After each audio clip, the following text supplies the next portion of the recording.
Good, guys. All right, guys.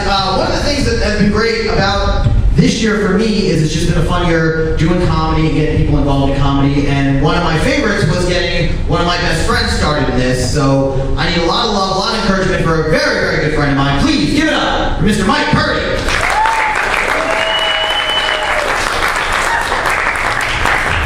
How's it going, everybody? Happy birthday, Mr. Hilton Price. May this please be the year that you finally get your growth spurt. Now, I love Hilton Price. I've known him for well over a decade now. We're both getting old. And people always come to me and go, Mike, what is the coolest thing that Hilton Price has ever done?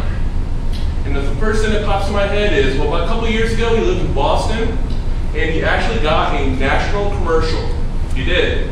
He was the lead, as he was the 1% that Rogaine cannot help. But he's going to bring ball back like it's the sexiest thing in the world, so happy birthday, Hilton. Enough about him. Let's move on to me. I've accomplished a pretty big milestone in my life recently. I have. It was a long time coming. It took a lot of hard work, a lot of practice, but I have finally seen every video there is on Pornhub.com. That's right, biggest porn site in the world. You're nothing but repeats to me now.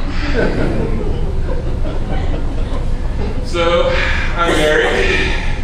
I am. Love my wife, but she has a tendency to mock me when she's on the phone with her mother. The other day, I just got done lifting weights. I was looking in the mirror, looking at the guns, machine guns, AK-47s.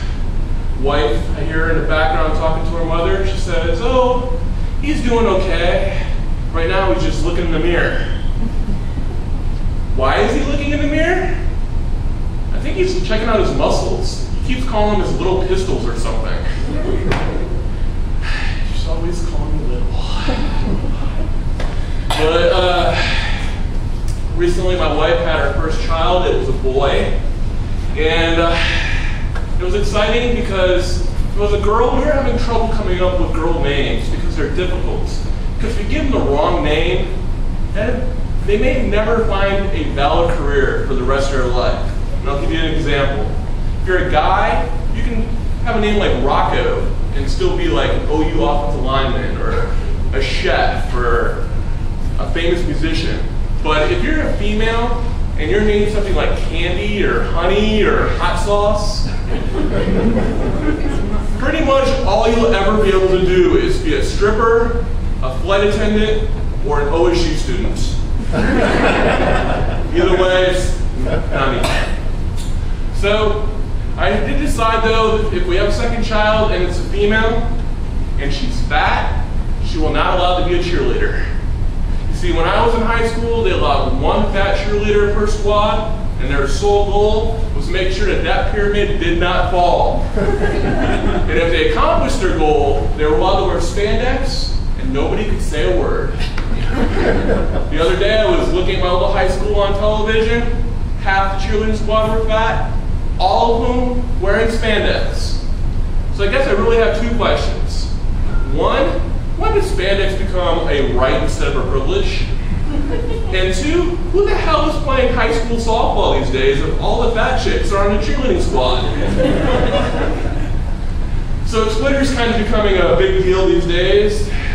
Actresses and actors and everybody are giving all their big news out on them. Amanda Bynes last week said she's retiring from the acting business. She says she doesn't have enough time to do what she really wants to do in life. And that's have sex with a black man. Shortly afterwards, ESPN came out with breaking news saying LeBron James is going to hold a 1-hour press conference in a week to make sure that Amanda Bynes gets the help that she needs.